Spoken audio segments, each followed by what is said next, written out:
Bienvenidos al canal Testimonio de Escrituras. En esta oportunidad pues vamos a seguir con la segunda parte de la autoridad de Cristo y sus mandamientos e instrucciones. Es un estudio completo, muy profundo.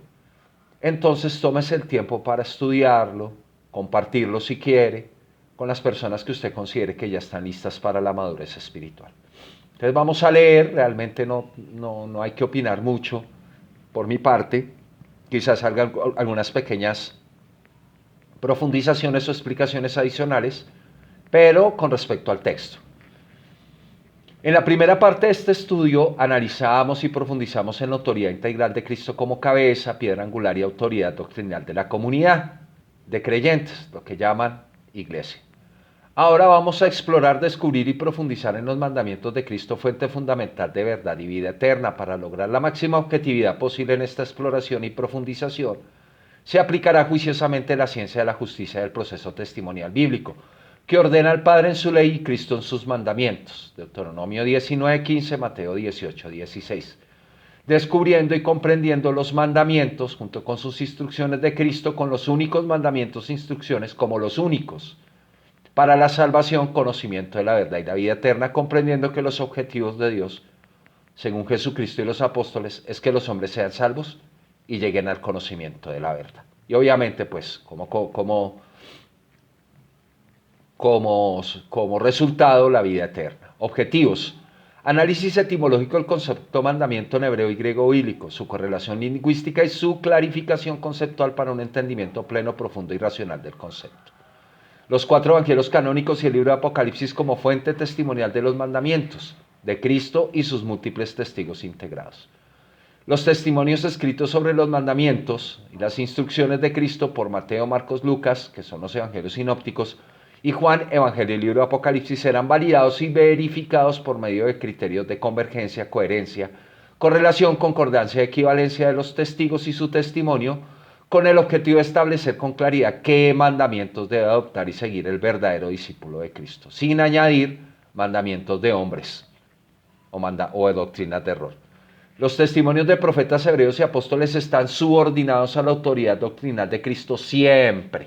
Este grupo de testigos tiene la única función de aportar explicación y profundización a los mandamientos e instrucciones de Cristo, no más. No es para interpretar a Cristo ni nada de eso. Ellos simplemente clarifican y explican y profundizan. Análisis etimológico del concepto mandamiento e instrucción en las escrituras bíblicas. Encontramos el concepto en hebreo de mandamiento, mitzvah, raíz etimológica, proviene de la raíz tzbh, que significa mandar u ordenar. Significado: un mandato específico dado por Dios que regula la conciencia individual y colectiva de los seres humanos. Instrucción, Torah.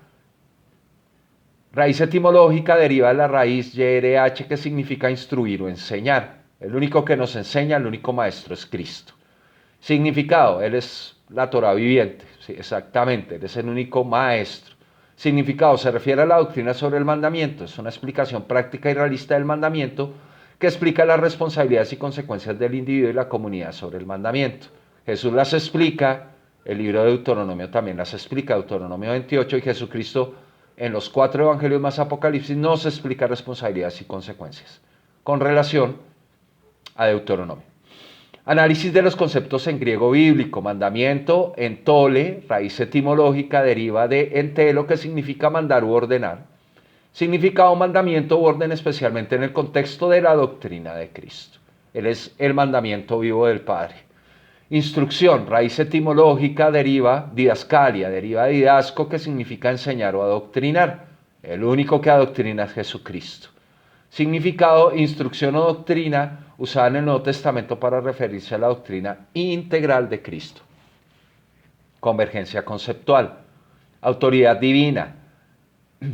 En el caso de mandamiento, ambos términos denotan mandamientos específicos dados por Dios regulando la conciencia individual y colectiva de los seres humanos. En el caso de instrucción, ambos se refieren a la doctrina que explica los mandamientos, proporcionando una base completa para entender las responsabilidades y consecuencias asociadas. La única doctrina que explica los mandamientos de Dios con verdad y justicia es la de Cristo, que sale de boca de 2 o 3 evangelistas. Guía para la vida, Mishnah y Entole. Proporciona directrices claras y específicas que guían la conciencia individual y colectiva hacia una conducta conforme a la voluntad divina. Torah y Didascalia ofrecen una doctrina integral en Cristo que incluye explicaciones prácticas y realistas de los mandamientos, orientando a los creyentes en todas las facetas de su vida. Relación con Dios. La obediencia a estos mandamientos es una expresión de fe y devoción a Dios por medio de Jesucristo, fortaleciendo la relación con Él. En el caso de instrucción, mantienen y fortalecen la relación del creyente con Dios a través de una comprensión profunda de su doctrina, instrucción y mandamientos por medio de Jesucristo, el único maestro de la verdad.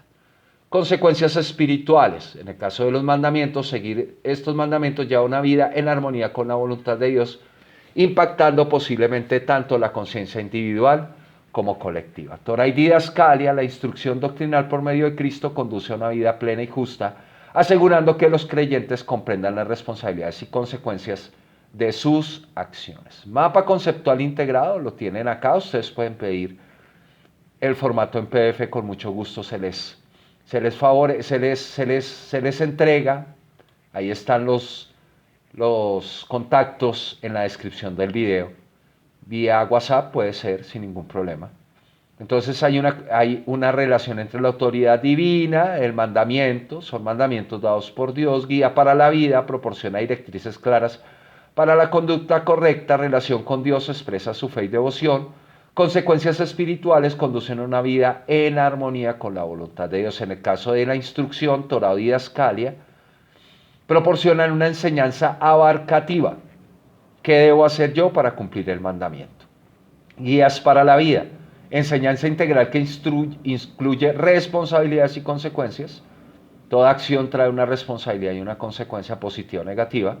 Relación con Dios, mantiene y fortalece la relación con Dios. Y consecuencias espirituales, conducen a una vida plena y justa.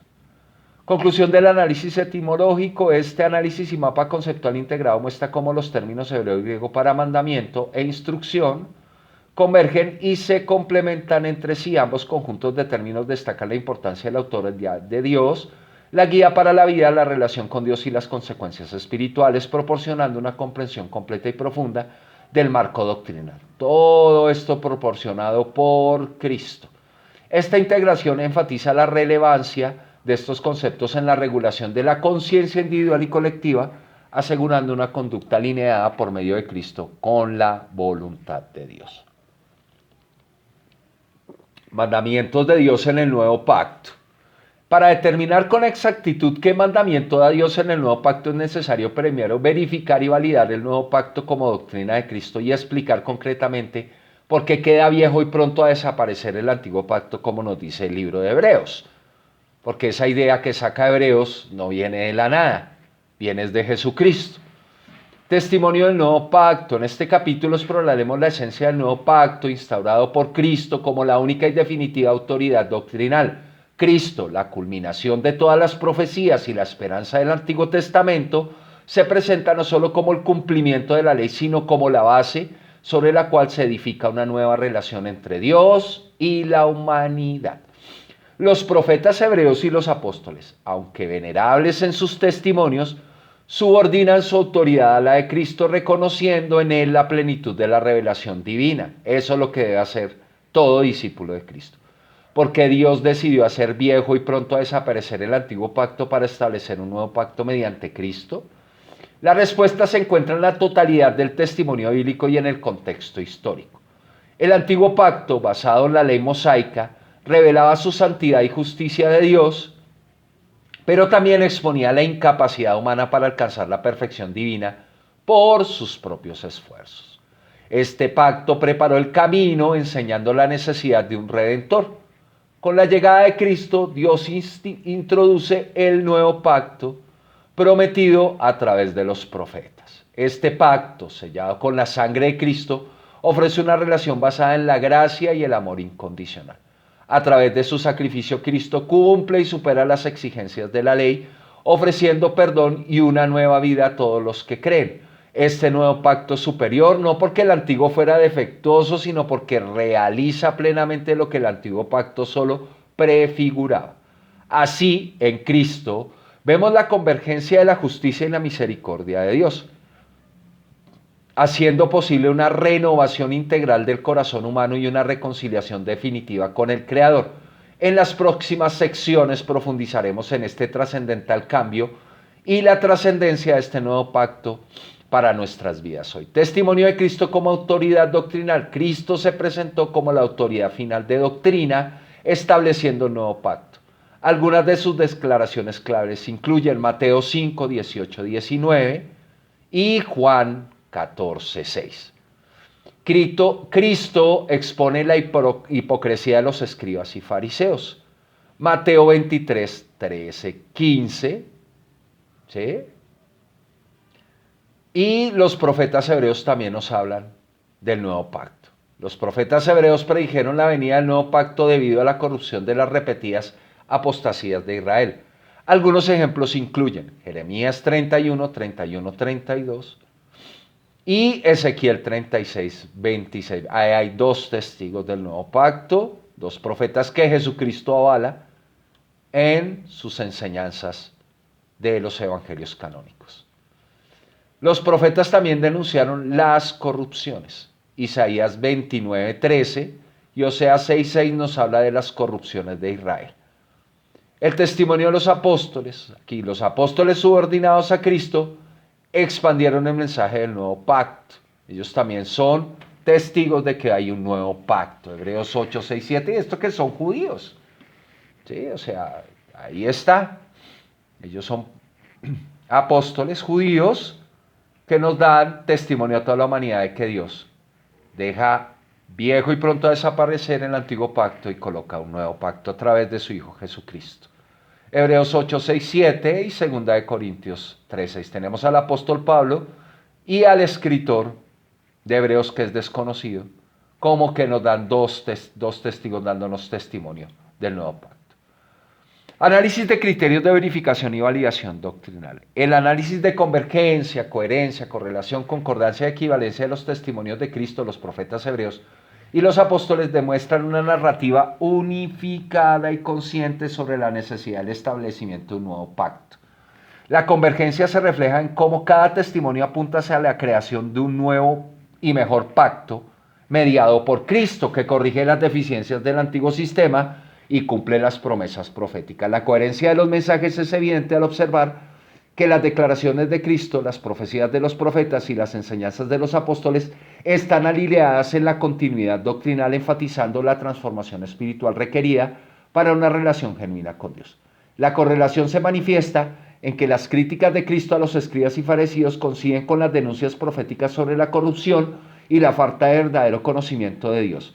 Y los apóstoles refuerzan este mensaje destacando la necesidad de un nuevo pacto. La concordancia entre estos testimonios refuerza la unidad del mensaje bíblico, subrayando que tanto Cristo como los profetas y apóstoles estaban en sintonía al proclamar el nuevo pacto y su superioridad. Finalmente, la equivalencia se observa en la función complementaria de cada grupo. Cristo como mediador del nuevo pacto, los profetas como precursores que anunciaron la necesidad de este cambio debido a la corrupción y apostasía, y los apóstoles como exponentes de la nueva doctrina bajo la autoridad de Cristo. Esta integración destaca la relevancia de estos testimonios en la regulación de la conciencia individual y colectiva de toda la humanidad, ¿no? Proporcionando una comprensión completa y profunda del marco doctrinal del mandamiento de Dios, asegurando una conducta alineada por medio de Cristo con la voluntad de Dios. Este análisis no solo confirma la necesidad de un nuevo pacto, sino que también valida la transición del antiguo al nuevo sistema debido a las corrupciones y fallas en la aplicación de la ley bajo la autoridad de los escribas y fariseos. Argumentación del paso del antiguo pacto al nuevo pacto. Una Torá corrupta por la pluma mentirosa de los escribas. El testimonio de Cristo como la autoridad doctrinal final es clave para entender la necesidad del nuevo pacto. Cristo expone la hipocresía y corrupción de los líderes religiosos de su tiempo, afirmando su papel de cumplir la ley y no abolirla. Mateo 5, 18, 19. Jeremías 8, 8, denunciando la falsificación de la Torá con la pluma mentirosa de los escribas, se alinea con las críticas de Cristo hacia los escribas y fariseos. Mateo 23, 13, 15. Jeremías advierte sobre un hecho histórico difícil de detectar a simple vista. Los escribas adulteraron la Torá, añadiendo y quitando conforme a sus intereses, corrompiendo así la palabra de Dios. Jesús, como el cumplimiento de la ley, restablece la verdad corrigiendo estas falsificaciones y proporcionando una doctrina pura y completa. La corrupción denunciada por Jeremías y otros profetas justifica el paso al nuevo pacto, donde Cristo asegura una relación directa y sin adulteraciones con Dios. Los apóstoles refuerzan este mensaje destacando la superioridad del nuevo pacto mediado por Cristo. Hebreos 8, 6, 7, 2 Corintios 3, 6. Dos testigos. Y asegurando que la verdad de Dios sea accesible y no distorsionada por intereses humanos, como hoy también la tiene la cristiandad. Totalmente distorsionada por intereses humanos de dinero, sobre todo. Ganas de construir templos y esa vaina. Falta de justo juicio del Sanedrín y el judaísmo en general. Cristo se presenta como la autoridad final en doctrina y expone la hipocresía de los escribas y fariseos, Jeremías 8:8.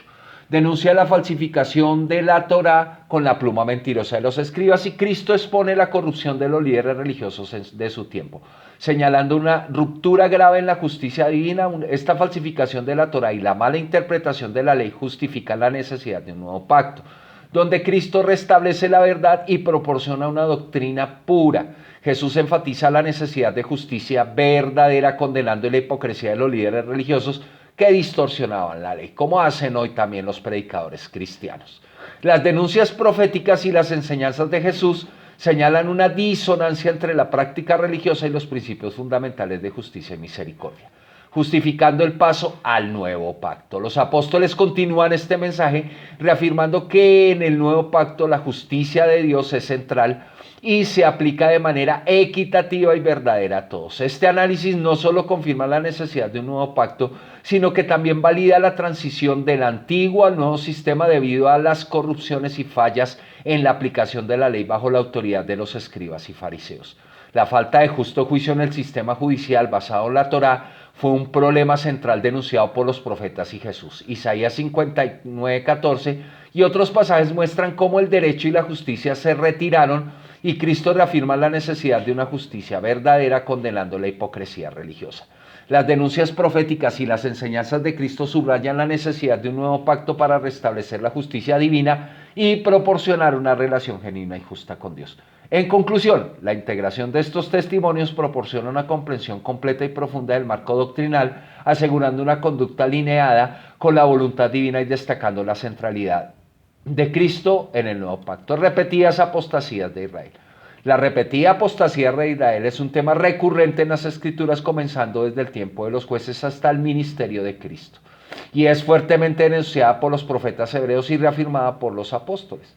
Israel una y otra vez se apartó de Dios siguiendo ídolos y adoptando prácticas paganas, como se menciona en Jueces 2:17, y sin embargo no oyeron a sus jueces, sino que se prostituyeron tras dioses ajenos. Cristo durante su ministerio denunció las prácticas idolátricas y la hipocresía de los líderes religiosos, señalando la necesidad de un verdadero arrepentimiento y regreso a Dios. Mateo 15:7-9. Jesús subrayó que las acciones externas sin una verdadera transformación del corazón eran inútiles, reafirmando que los líderes religiosos habían distorsionado la verdadera adoración. Mateo 23:27-28. Los profetas hebreos como Isaías, Jeremías y Oseas denunciaron repetidamente la infidelidad de Israel. Con Isaías 1:4 declaró: hay gente pecadora, pueblo cargado de maldad, generación de malignos, hijos depravados, tal cual como se los dijo Jesucristo.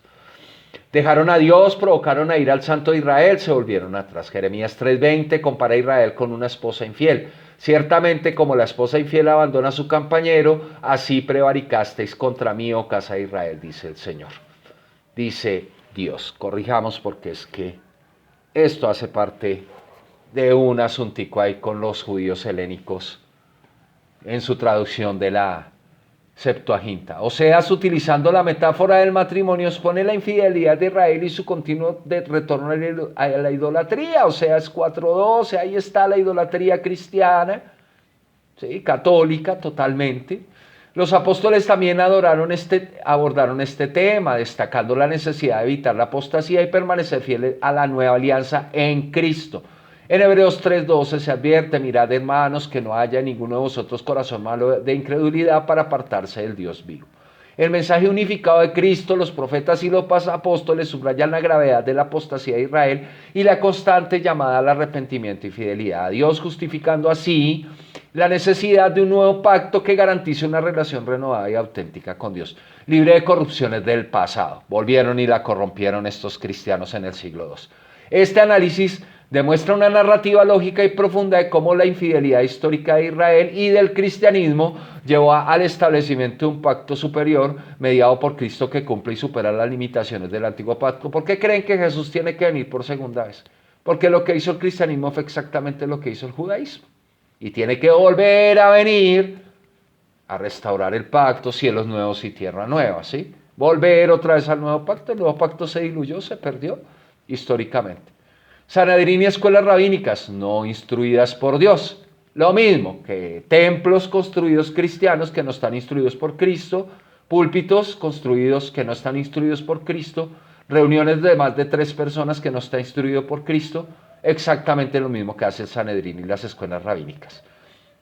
Por eso le llaman la gran ramera. Ellos le llamaban la ramera a los judíos, Babilonia, Jeremías 50-51 y ahora en Apocalipsis 17 y 18, la gran ramera y la gran Babilonia. Y el Señor les dice, salgan de ahí, pueblo mío. El Sanedrín y las escuelas rabínicas no fueron instituciones ordenadas por Dios en la Torá, como tampoco el construir templos y púlpitos en las instrucciones de Cristo. Y con el tiempo se alejaron de su propósito original, imponiendo tradiciones humanas que a menudo contravenían la ley divina. Mateo 15:6 refleja esta situación cuando Jesús decía, así habéis invalidado el mandamiento de Dios por vuestra tradición. Cristo durante su ministerio denunció repetidamente a los líderes religiosos por poner sus tradiciones por encima de los mandamientos de Dios. Estos, Sanedrín y escuelas rabínicas, son puras tradiciones de hombres. Esas escuelas dominicales, cultos sabáticos y dominicales, todo eso son mandamientos de hombres, son tradiciones de hombres, les quiero decir. Desde Jesucristo, ¿no? Criticando su falta de verdadera comprensión y aplicación de la ley divina. En Mateo 23-24, Jesús condena a los escribas y fariseos por enfatizar aspectos menores de la ley mientras descuidaban lo más importante de la ley, la justicia, la misericordia y la fe. Las denuncias de Cristo se alinean con las críticas de los profetas hebreos, quienes también señalaron la corrupción y desvío de las instituciones religiosas de su tiempo. Isaías 20:13 destaca esta corrupción. Dice pues el Señor, porque este pueblo se acerca a mí con su boca los domingos y con sus labios me honra en las alabanzas, pero su corazón, es decir, su cerebro, su mente, está lejos de mí. El profeta Miqueas también acusó a los líderes religiosos de pervertir la justicia y de enseñar por precio. Como enseñan hoy. Miqueas 3:9-11. Venga, diezmos y ofrendas y les enseñamos. Los apóstoles en sus escritos continuaron esta línea de crítica, destacando cómo las tradiciones humanas y la hipocresía religiosa obstaculizaba la verdadera relación con Dios. En Colosenses 2:8 Pablo advierte, mirad que nadie os engañe por medio de filosofías y huecas sutilezas según las tradiciones de los hombres, conforme a los rudimentos del mundo y no según Cristo. ¿Cuáles son los rudimentos del mundo? A ver, construir templos, mi hermano. Templos hechos por hombres. Estos testimonios muestran una clara denuncia de la autoridad de las instituciones humanas que usurpaban y corrompían la verdadera enseñanza divina. Como las instituciones cristianas, por favor. La imposición de tradiciones humanas sobre los mandamientos de Dios justifica la necesidad de un nuevo pacto mediante por Cristo, quien restaura la ley divina en su forma pura y asegura una relación genuina y sin adulteraciones con Dios. Viene a volver a hacer exactamente lo mismo. Este análisis sistemático y profundo ilustra cómo las denuncias de Cristo, los profetas hebreos y los apóstoles convergen en la crítica a las instituciones humanas corruptas, llámelo catolicismo, adventismo, llámelo mormonismo, como quiera usted, judaísmo, ¿sí? Y refuerzan la necesidad de un cambio radical, culminando en el establecimiento del nuevo pacto que enfatiza la justicia, la misericordia y la verdadera adoración a Dios en espíritu y en verdad, en la naturaleza, como hacía nuestro Señor Jesucristo con sus discípulos. Corrupción de los saduceos, aquí deberíamos colocar falsos maestros, falsos pastores cristianos también. La corrupción de los saduceos es un tema recurrente en el Nuevo Testamento, donde se les acusa de manipular la ley para su beneficio personal. Los saduceos, miembros de una secta judía influyente, frecuentemente usaban su poder para obtener beneficios económicos, aceptando sobornos para evitar condenar a los transgresores de la ley. En Mateo 22, 23, 33, Jesús confronta directamente a los saduceos exponiendo su hipocresía y falta de entendimiento de las Escrituras, especialmente en temas de resurrección y vida eterna. Jesús les dijo: erráis, ignorando las Escrituras y el poder de Dios, como los cristianos hoy en día. Esta denuncia subraya la desconexión entre los líderes religiosos y la verdadera enseñanza divina que solo viene por Jesucristo en el Nuevo Pacto. Los profetas hebreos también denunciaron la corrupción dentro de la institución religiosa. Isaías 1:23 acusa: tus príncipes son rebeldes y compañeros de ladrones. Cada uno ama el soborno y vas tras la recompensa. Miqueas 3:11 destaca: sus jefes juzgan por cohecho y sus sacerdotes enseñan por precio y sus profetas adivinan por dinero. Estas denuncias resaltan cómo la corrupción había infiltrado todos los niveles del liderazgo religioso, desviándolos de su misión de guiar al pueblo en la justicia y la verdad. Los apóstoles continuaron esta crítica en sus escritos. En 1 de Pedro 5:2 exhorta a los líderes a pastorear no por ganancia deshonesta, sino con ánimo pronto. Este llamado a una vida de integridad y servicio contrasta con la corrupción de los saduceos y otros líderes religiosos de su época. La condena unánime a la corrupción por parte de Cristo, los profetas y los apóstoles justifica la necesidad de un nuevo pacto donde la justicia, la integridad y la verdad sean restauradas. La crítica contundente de Jesús a los saduceos, apoyada por las denuncias proféticas y apostólicas, subraya la necesidad de eliminar la corrupción para establecer una relación auténtica y pura con Dios bajo el nuevo pacto. Este análisis ilustra cómo la integridad y la justicia son pilares fundamentales en la relación con Dios. Justicia e integridad, donde no hay dinero de por medio. Y la comunión de creyentes y cómo la falta de estos llevó a la restauración, a la instauración del nuevo pacto mediado por Cristo, que propone una renovación espiritual completa y una adherencia a la verdadera enseñanza divina que se perdió desde el siglo II después de Cristo. ¿Por qué? Por la patrística, corrupta, satánica y diabólica de la cristiandad. Corrupción en los rituales del templo. La corrupción en los rituales del templo es una crítica contundente y repetida en las Escrituras, señalando cómo los actos sagrados se vieron comprometidos por intereses económicos y una devoción superficial. Isaías 1:11-13 denuncia la futilidad de los sacrificios cuando dice: ¿para qué me sirve, dice el Señor, la multitud de vuestros sacrificios? No me traigas más vana ofrenda, el incienso me es abominación. Esta denuncia resalta que sin una verdadera devoción y pureza de corazón, los rituales son aborrecibles a Dios. Como ir todos los domingos. Jesús también condenó la corrupción y el comercio en el templo, como se evidencia en Mateo 21:12-13. Cuando expuso a los cambistas y vendedores diciendo: mi casa será llamada casa de oración, mas vosotros la habéis hecho cueva de ladrones. Esta acción refleja su indignación ante la profanación de un lugar sagrado por la avaricia y los intereses económicos. Los profetas hebreos como Malaquías también alzaron sus voces contra esta corrupción. Malaquías 1:6-10 denuncia la falta de respeto y la corrupción de los sacerdotes, criticándolos por ofrecer animales defectuosos en los sacrificios y faltar al respeto debido a Dios. La falta de respeto y la búsqueda de ganancias personales desviaron el propósito original de los rituales, transformándolos en actos vacíos y ofensivos a Dios. Los apóstoles continuaron este enfoque en la pureza y autenticidad de la adoración. En 1 Corintios 6:10, 19, 20, Pablo exhorta a los creyentes a considerar sus cuerpos como templos del Espíritu Santo, llamados a glorificar a Dios con sus vidas, lo que implica una adoración sincera y libre de corrupción. Estos testimonios unificados de Cristo, los profetas y los apóstoles subrayan la necesidad de un nuevo pacto que restaurará la integridad y la pureza de la relación con Dios, eliminando la corrupción y la superficialidad que habían infectado los rituales del templo. La crítica constante a la corrupción ritual demuestra la importancia de una adoración genuina y un corazón devoto, fundamentales para una relación auténtica con Dios. Este análisis destaca cómo la pureza de la adoración es esencial y cómo la corrupción en los rituales justificó la necesidad de un nuevo pacto que asegura una adoración verdadera y sin adulteraciones, mediada por Cristo. No más. Conclusión de la transición del antiguo al nuevo pacto. La transición del antiguo pacto al nuevo pacto es una piedra angular en la historia de la relación entre Dios y la humanidad.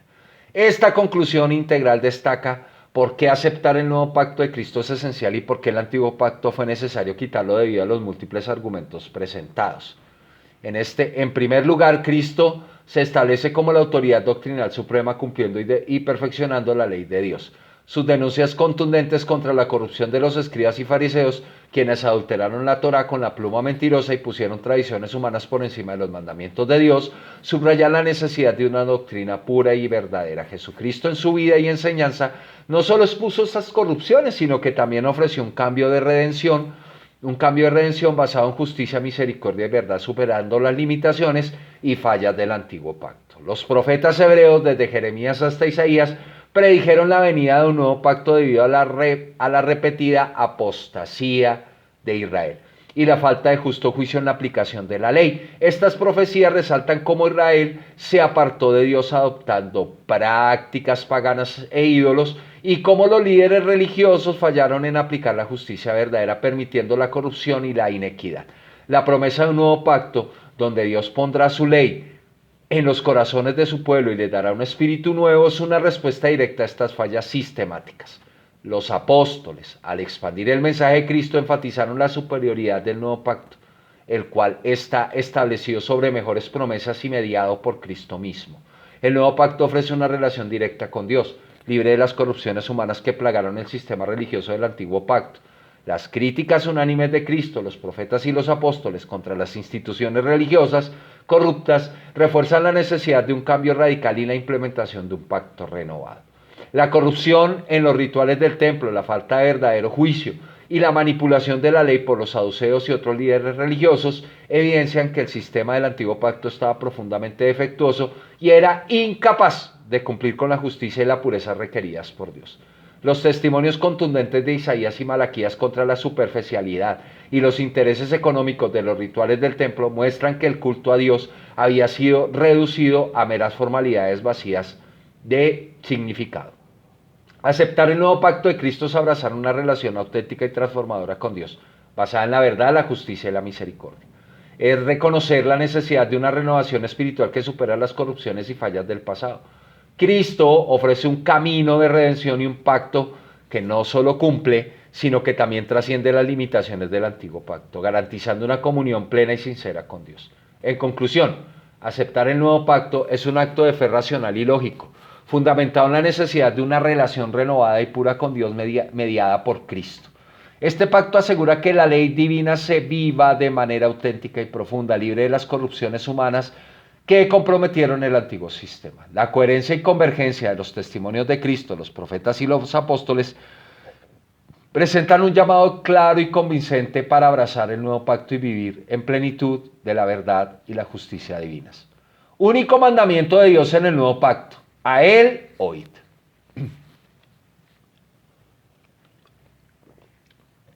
En el nuevo pacto Dios habla audiblemente en dos momentos clave: en el bautismo de Cristo y en la transfiguración, dado con ello dos testimonios de su Hijo a la humanidad en dos circunstancias diferentes, manteniendo su palabra firme y estable en dos oportunidades y dando una instrucción muy clara. Porque Dios habla dos veces de su Hijo audiblemente: para cumplir toda justicia que exige dos o tres testimonios verdaderos o dos o tres testigos íntegros y que estén en común acuerdo en su testimonio. Estos eventos son fundamentales porque refuerzan la autoridad de Cristo como Mesías, Hijo de Dios, cabeza de la comunidad, piedra angular, autoridad doctrinal, autoridad canónica, y establecen claramente este papel integral y central en el nuevo pacto. La voz de Dios en el bautismo de Cristo.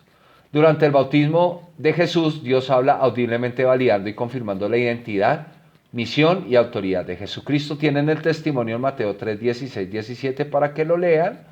Y en Marcos 1, 10, 11, habiendo dos testigos de este hecho, que son Marcos y Mateo. Bueno, Marcos escribiéndolo de Pedro, ¿sí? Porque Pedro pues se cree que es realmente el quien le dictó a Marcos todo el testimonio. La voz de Dios en la transfiguración, esto es muy importante. En la transfiguración Dios nuevamente habla audiblemente, reafirmando la identidad, misión y autoridad de Jesucristo y su papel exclusivo en el nuevo pacto. Ahí lo encuentran en Mateo 17:5 para resaltar: a Él oíd. En Lucas 9:35 para resaltar: a Él oíd. Testimonio de Cristo como autoridad doctrinal. Cristo reafirma continuamente su autoridad única e integral, subrayando su papel exclusivo en el nuevo pacto. Ahí lo encuentran ustedes en Mateo 28, 18 y Lucas 4, 18, 21, como única autoridad doctrinal. Y Juan 10, 27, 30 también, y Juan 14, 6 nos dice que Jesús es el único que tiene la autoridad doctrinal. Ahora veamos los profetas que nos dicen. Testimonio de los profetas hebreos. Los profetas hebreos predijeron la venida de un nuevo pacto y un Mesías que llevaría a cabo la voluntad de Dios de manera perfecta. Ahí lo tienen en Deuteronomio 18, 15, Isaías 42, 1, Jeremías 31, 31, 34. El testimonio de los apóstoles. Los apóstoles refuerzan la autoridad integral de Cristo en sus escritos, confirmando que Él es el único mediador del nuevo pacto y el único a quien debemos escuchar. Filipenses 2, 9, 11, Hebreos 1, 1, 2, Hebreos 12, 25 y 2 de Pedro 1, 17, 18. Ahí están convergiendo. Conclusión integral. La voz de Dios en el bautismo de Cristo y en la transfiguración establece categóricamente por medio de dos testimonios que Jesús es su Hijo amado y en el cual tiene complacencia, añadiendo su único mandamiento en el nuevo pacto: a Él oíd. Este mandato de escuchar exclusivamente a Cristo es la única directriz clara y categórica de Dios en el nuevo pacto, lo que resalta su total autoridad integral de Cristo sobre este pacto. Los múltiples testimonios de los profetas hebreos y los apóstoles refuerzan esta autoridad, señalando que Cristo cumple las promesas del antiguo pacto y establece una nueva y definitiva alianza y relación con Dios. Aceptar el nuevo pacto de Cristo es abrazar su enseñanza como la máxima autoridad doctrinal y reconocer su papel central en la salvación, redención y justificación de la humanidad ante Dios. Este análisis, basado en la evidencia múltiple de los testimonios bíblicos, demuestra de manera lógica y profunda por qué Cristo debe ser la guía exclusiva en el nuevo pacto, asegurando así una relación auténtica y pura con Dios por medio de Cristo. La coherencia y convergencia de estos testimonios ofrece una validación robusta y un llamado claro y convincente para aceptar y vivir bajo el nuevo pacto mediado por Cristo, no por Pablo, garantizando una vida plena y justa en comunión con Dios. Los que siguen las instrucciones paulinas están grave, porque es que está primero la instrucción de Jesucristo y después la explicación paulina. Bueno, mandamiento e instrucción de Cristo en el nuevo pacto. Continuando con el proceso de análisis e investigación de la autoridad de Cristo y sus mandamientos e instrucciones, vamos a explorar concretamente qué mandamientos concretos y específicos testifica Cristo fielmente de 2 o 3 evangelios, aplicando la ciencia de la justicia del proceso testimonial bíblico. Adicionalmente, exploraremos las instrucciones claras y específicas que permiten el correcto cumplimiento de cada mandamiento. Entonces vamos a empezar. Análisis del mandamiento mayor en el nuevo pacto y sus instrucciones. Testimonio de Cristo como única autoridad doctrinal. Primero, Cristo, al ser la máxima autoridad doctrinal, establece de la siguiente manera el mandamiento mayor en el nuevo pacto. Ustedes lo pueden leer en Mateo 22, 37, 40, en Marcos 12, 29, 31, en Lucas 10, 25, 28. Entonces hay 3 testigos. En estos testimonios, Cristo no solo establece la prioridad del amor a Dios y al prójimo, sino que también subordina todos los demás mandamientos a estos principios fundamentales. Jesús destaca que la esencia de toda la ley y los profetas se resumen en estos mandamientos, entendiendo que aún no estaba escrito el Nuevo Testamento, ¿no? El testimonio de los profetas, que también nos hablan del mandamiento mayor. Entonces tenemos Deuteronomio 6:5, Levítico 19:18 y Miqueas 6:8. 2 testigos, Moisés y Miqueas. Estos testimonios del Antiguo Testamento reflejan el mandamiento mayor que Jesús utilizaba en su ministerio y doctrina, mostrando la continuidad y el cumplimiento de las enseñanzas proféticas en el Nuevo Pacto. Testimonio de los apóstoles, también los apóstoles Pablo, Romanos 13:9, 10, también en Gálatas 5:14, ahora el apóstol Pedro en 1 de Pedro 4:8 y el apóstol Juan en 1 de Juan 4:7-8 nos dicen sobre el mandamiento mayor. Los apóstoles subrayan en el amor es la esencia del cumplimiento de toda ley, haciendo énfasis de la doctrina de Cristo y reafirmando su autoridad doctrinal en el nuevo pacto. Las instrucciones concretas de Cristo para el cumplimiento del mandamiento mayor. Para cumplir el mandamiento mayor, Cristo nos deja instrucciones concretas y específicas, no ambiguas y abstractas como las que tiene la cristiandad y el judeocristianismo, ¿sí? Estas instrucciones no son una opción, son necesarias seguirlas al pie de la letra como ordena Cristo, sin interpretaciones ni inferencias humanas. A continuación se presentan las instrucciones detalladas que respaldan el poder cumplir a cabalidad el mandamiento mayor, apoyadas en los testimonios de los evangelistas Mateo, Marcos, Lucas y Juan. Amar a Dios sobre todas las cosas. Jesús destaca la importancia de amar a Dios con todo el corazón, alma, mente, indicando que este es el primer y más grande mandamiento. Mateo, Marcos y Lucas están en común acuerdo. La dedicación completa a Dios en pensamiento, emociones y acciones implica la práctica constante de la oración y la adoración en el lugar secreto. Esta devoción total no solo fortalece nuestra relación con Dios, sino que también nos proporciona la fuerza y la guía para enfrentar las dificultades de la vida. Es un llamado a poner a Dios en el centro de nuestras vidas, asegurándonos de que todas nuestras acciones estén dirigidas por nuestra fe, conocimiento claro, entendimiento profundo y amor hacia Él. Amar al prójimo como a uno mismo. Jesús ordena amar al prójimo de la misma manera que nos ama a nosotros mismos, como nos amamos a nosotros mismos, resaltando la igualdad en el trato y cuidado hacia otros. Mateo, Marcos, Lucas también en común acuerdo. Este amor al prójimo se traduce en acciones concretas como ayudar a los necesitados, mostrar empatía y practicar la justicia y la misericordia. Este mandamiento implica una acción activa y continua hacia los demás, promoviendo la paz, la comprensión y la ayuda mutua. No se trata solo de un sentimiento, sino de un compromiso tangible de mejorar la vida de los demás. Hacer por los demás lo que quisiéramos que hicieran por nosotros. En el Sermón del Monte, Jesús enseña que debemos tratar a los demás como quisiéramos ser tratados, una regla de oro que resume a la ley y a los profetas. En Mateo 7:12 y Lucas 6:31, Jesús da esta instrucción. Entonces, perdón y reconciliación. Jesús enseña sobre la importancia del perdón y la reconciliación, subrayando que debemos perdonar a los demás para que Dios también nos perdone. Esto es todo un video que hay que hacer alrededor de la doctrina del perdón. En Mateo y Marcos en común acuerdo en este asunto. Practicar el perdón implica dejar atrás los rencores y buscar la paz con aquellos que nos han ofendido. Este acto de perdón no solo libera a la otra persona, sino que también nos libra a nosotros mismos de la carga del odio y del resentimiento, que es como matar.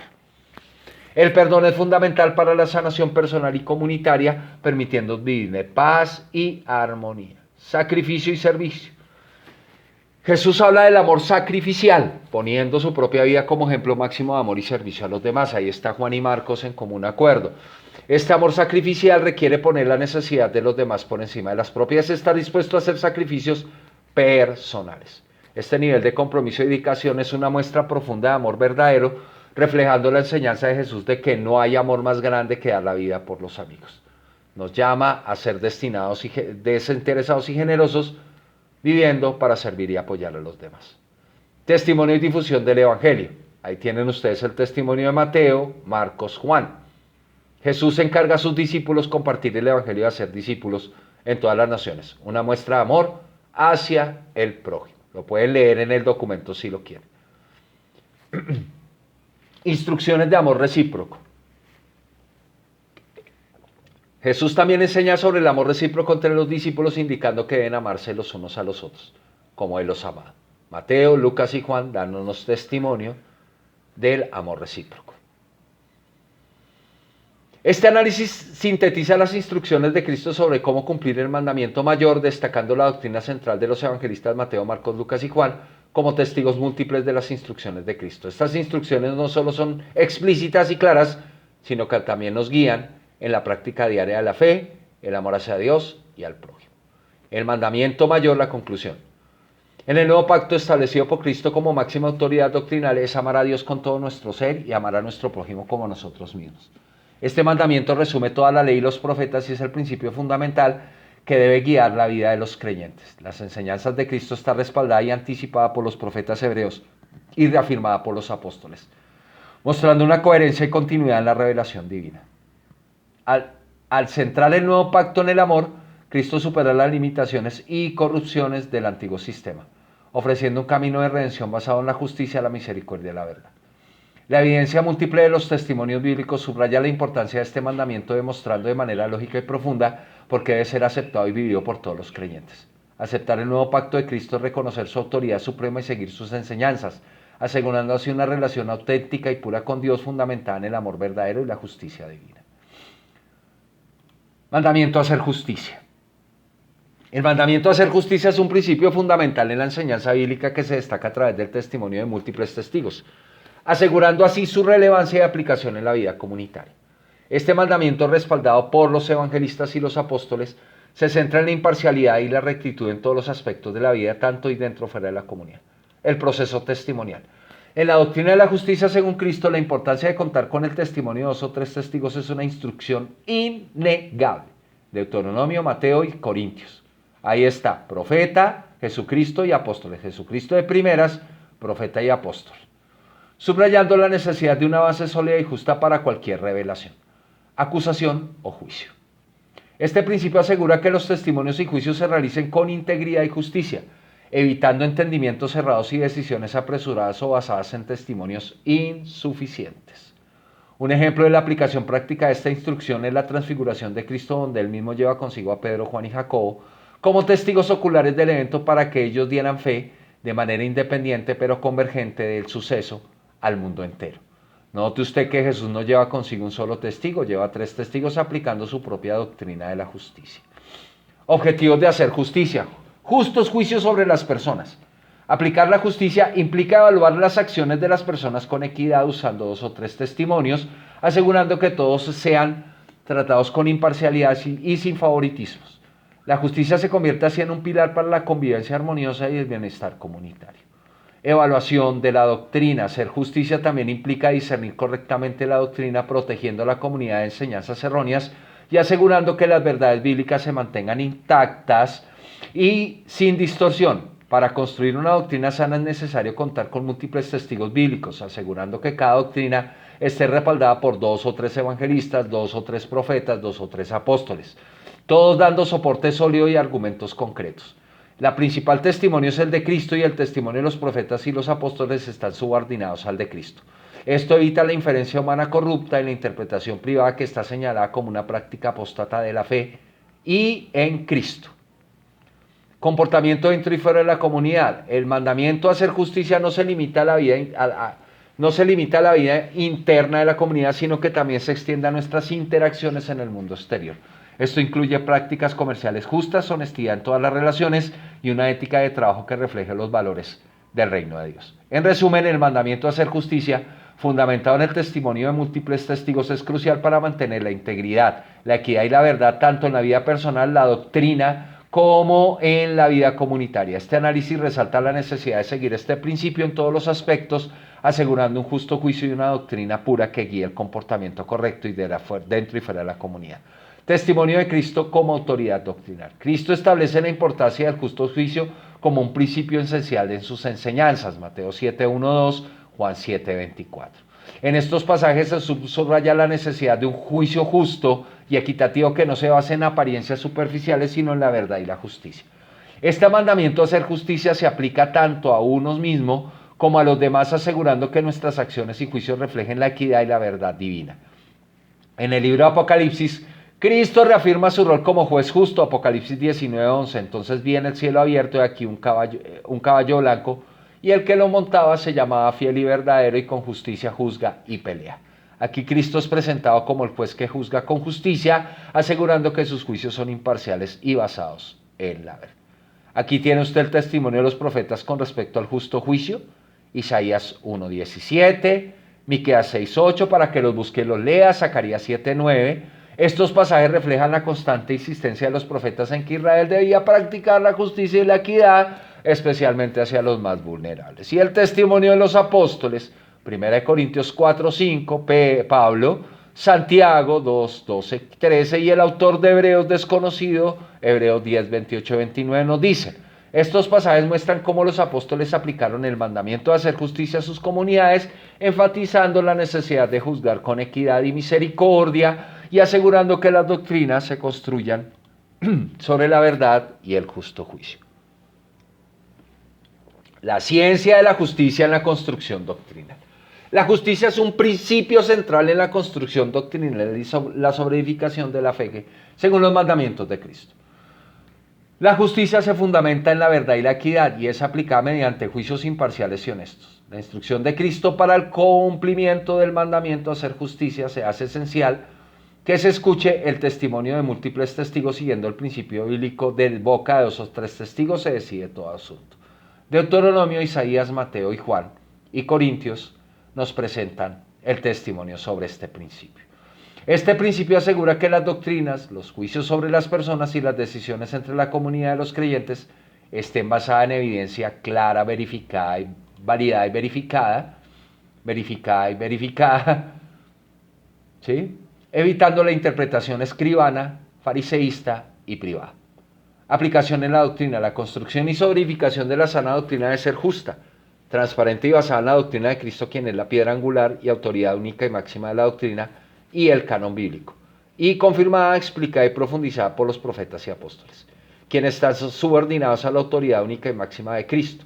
Toda la doctrina de creyentes, toda la comunidad de creyentes debe practicar un justo juicio, evaluando doctrinas, prácticas y comportamientos con base de la verdad y la justicia en Cristo, escritas y reveladas en las Escrituras según el canon de Cristo. Sobreedificación de la fe. La sobreedificación de la fe implica aplicar la justicia en todas las áreas de la vida cristiana, asegurando que nuestras doctrinas, acciones, decisiones y juicios reflejen la justicia en Cristo. Los creyentes son llamados a juzgarse a sí mismos y a los demás con equidad, corrigiendo errores y fortaleciendo su fe a través de una práctica justa y honesta. Conclusión integral. El mandamiento de hacer justicia es fundamental en el nuevo pacto establecido por Cristo como la máxima autoridad doctrinal. Jesús enseñó que el justo juicio debe aplicarse a uno mismo y a los demás, asegurando que nuestras acciones reflejen la equidad y la verdad divina. Los profetas hebreos y los apóstoles subordinados a Cristo reforzaron este principio en sus escritos, insistiendo en la práctica de la justicia verdadera y la corrección de la corrupción. La evidencia múltiple de los testimonios bíblicos subraya la importancia de este mandamiento, demostrando de manera lógica y profunda por qué es esencial para una vida en conformidad a la voluntad de Dios. Aceptar y aplicar el mandamiento de hacer justicia es reconocer la autoridad de Cristo y seguir sus enseñanzas, asegurando así una relación auténtica y pura con Dios, fundamentada en la justicia y la equidad. Este análisis destaca cómo la justicia debe ser un pilar central en la construcción doctrinal y la sobreedificación de la fe, garantizando una práctica cristiana basada en la verdad, la justicia y la equidad divina. La única instrucción para hacer justicia doctrinal, personal y comunitaria, el llamado a hacer justicia según Cristo y demás testigos bíblicos, es sencillo y simple. Buscar dos o tres testigos que hablen verdad. Veamos qué nos dicen los múltiples testigos al respecto. Testimonio de Cristo en Mateo 18:16 lo dice, en Mateo 18:20 vuelve y lo dice, y en Juan 8:17-18 lo ratifica. Testimonio de los profetas hebreos, Deuteronomio 17:6, Deuteronomio 19:15 y Números 35:30, Isaías 8:20, Ezequiel 14:9. Ahí los tienen ustedes. Jeremías 32:10-12 también. Y los apóstoles vuelven y ratifican el de boca de dos o tres testigos, 2 Corintios 13:1, 1 Timoteo 5:19, Hebreos 10:28 y 1 Juan 5:7-8. Conclusión. La instrucción de boca de dos o tres testigos es un principio bíblico fundamental que asegura la justicia y la veracidad de los juicios, tanto doctrinales como personales y comunitarios. Este método, establecido por Cristo y respaldado por los profetas y apóstoles, es esencial para una sana doctrina y un justo juicio interno y externo. Al exigir múltiples testigos para corroborar una acusación o testimonio, se protege a la comunidad de la falsedad y la corrupción, asegurando que la verdad prevalezca y las decisiones se basen en una evidencia sólida y confiable. Este enfoque no solo refleja la justicia divina, sino que también fortalece la integridad de la cohesión dentro de la comunidad de fe, asegurando que las enseñanzas y prácticas se alineen fielmente con la voluntad de Dios. En resumen, la instrucción de boca de dos o tres testigos es el fundamento para una verdadera justicia, la sana doctrina y el justo juicio en la vida del creyente y la comunidad. Este método evita la inferencia humana, corrupta, y la interpretación privada, asegurando que la doctrina se construya sobre una base sólida y verificada en alineación con el testimonio de Cristo y los principios bíblicos. Adiós teología, adiós hermenéutica. Análisis del mandamiento a practicar misericordia y sus instrucciones. En el corazón de la doctrina de Cristo yace un mandamiento esencial y transformador, el llamado a practicar la misericordia. Este capítulo explora la profundidad y la magnitud de esta instrucción, destacando a Cristo como la máxima autoridad doctrinal y recordando las palabras de los profetas y apóstoles que refuerzan esta doctrina.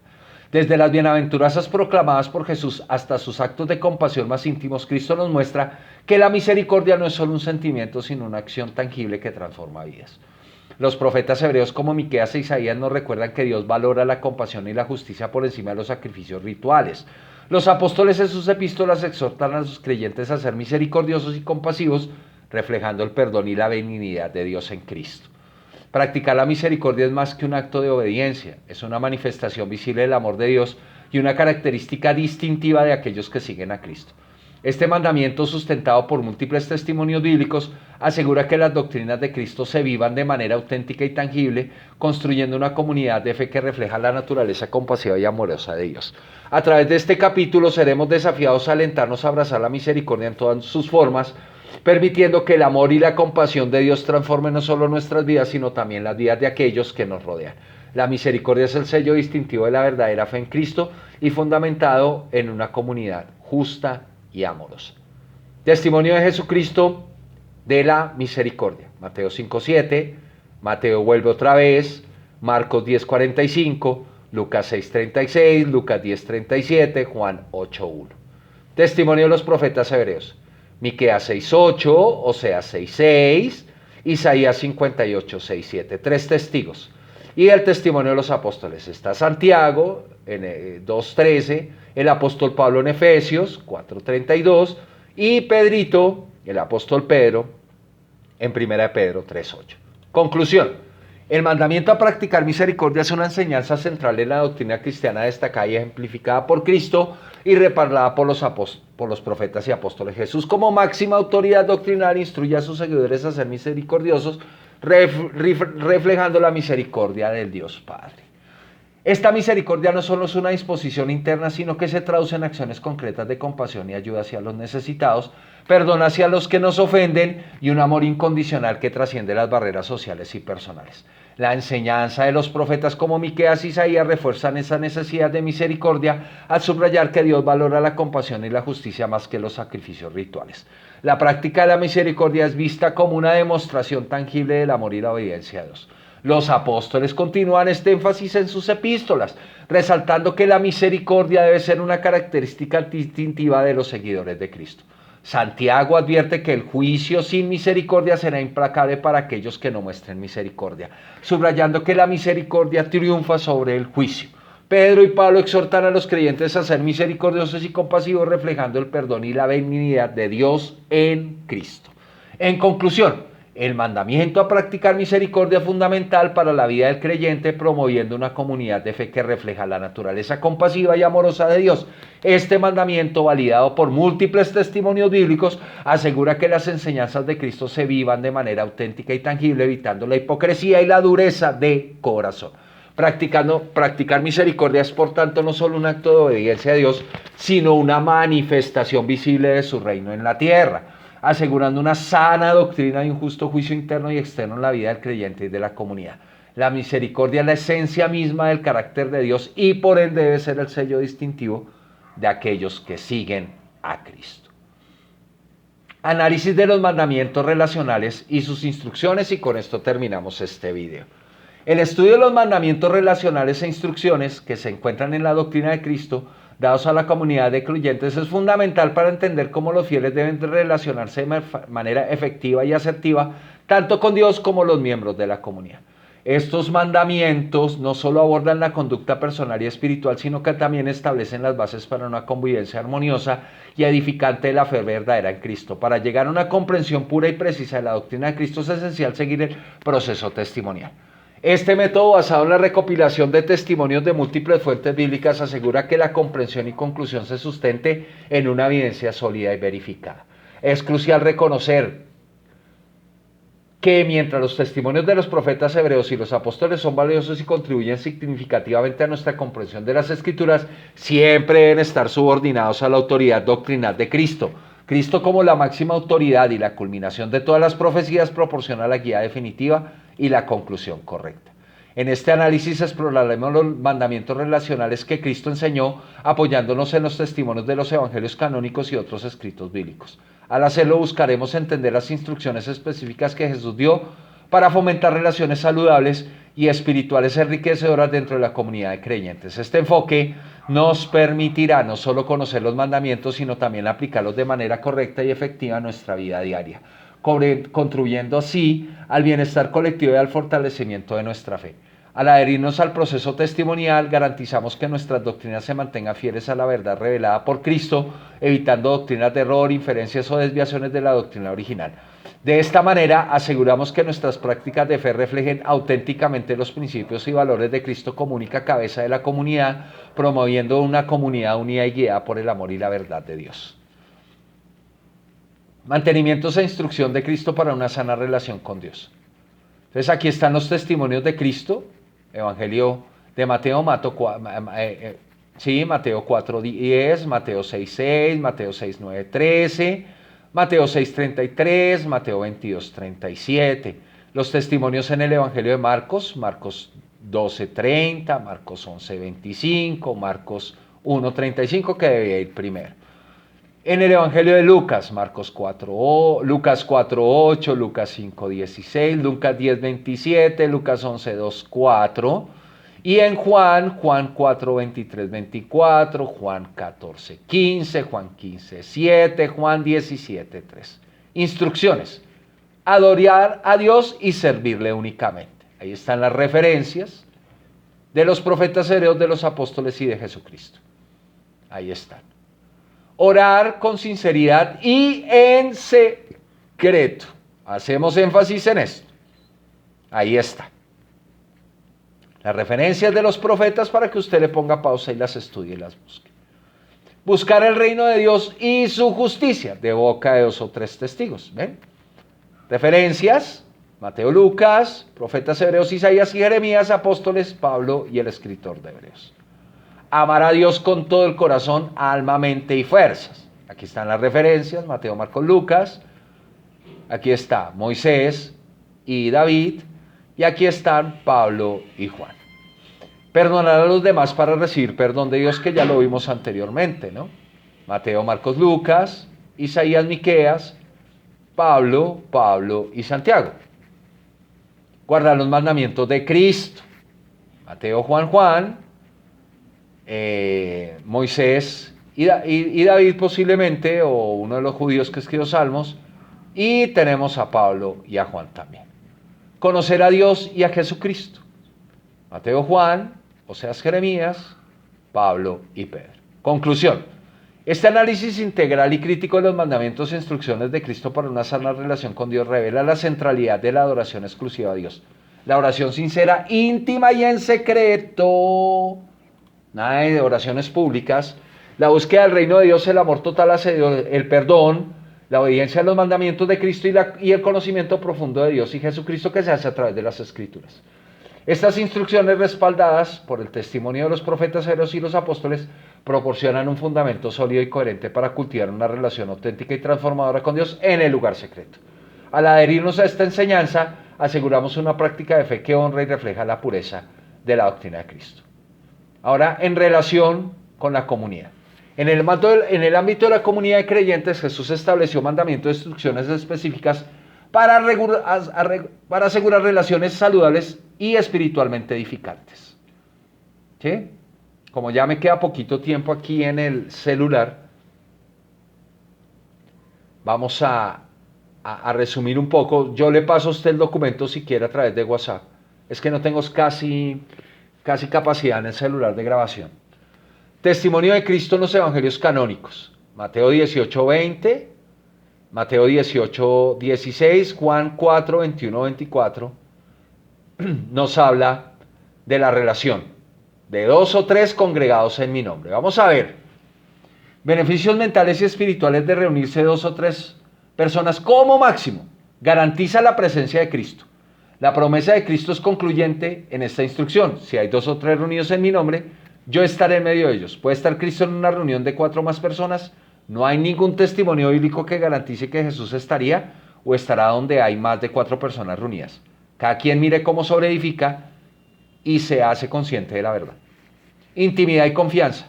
Reunirse en grupos de 2 o 3 personas fomenta el ambiente de intimidad y confianza, donde los miembros se sienten seguros para compartir sus conclusiones doctrinales sin miedo a ser juzgados por la falta de conocimiento, mientras se crece y madura en la doctrina de Cristo.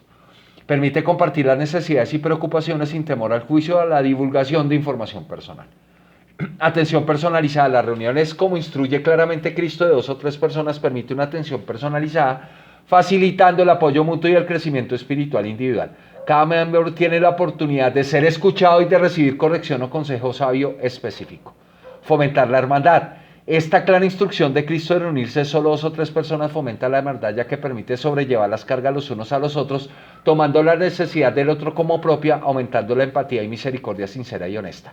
Concordancia en la oración. Esta reunión de 2 o 3 permite que 2 personas se pongan de acuerdo en oración por las necesidades de otro, fortaleciendo la fe y la unidad de la comunidad. Mateo 18, 19. Desarrollo espiritual. La interacción cercana facilita un mayor desarrollo espiritual, ya que los miembros pueden ser más honestos y abiertos sobre sus luchas y triunfos espirituales, recibiendo apoyo y dirección para crecer en su entendimiento, discernimiento, doctrina y fe. Facilita la ciencia de los consejos. Es imposible que un ser humano pueda tomar una decisión acertada con más de 2 o 3 consejeros. Consejos. Siguiendo las instrucciones de Cristo, de reuniones de 2 o 3 personas se logra fomentar la ciencia de los consejos, Proverbios 8:12, donde la sabiduría, la inteligencia y la humildad pueden participar y se exalta la palabra sabia que es inspirada por el testimonio bíblico. Evitar pecados recurrentes, chismes y murmuraciones. Al limitar las reuniones a pocas personas, 2 o 3, se reduce la posibilidad de chismes y murmuraciones, promoviendo un ambiente de respeto y confidencialidad. Divisiones y discusiones doctrinales. Las pequeñas reuniones minimizan la división y discusión doctrinal, enfocándose en la edificación y el apoyo mutuo en lugar de disputas teológicas infructuosas y dañinas. Opiniones personales. En grupos pequeños es más fácil mantener un enfoque en el testimonio integral bíblico, evitando que las opiniones personales dominen la conversación. Conclusión. Siguiendo la instrucción de Cristo de reunirse de grupos de 2 o 3 personas como máximo, los creyentes pueden disfrutar de una comunión más profunda, sincera con Dios y con los demás.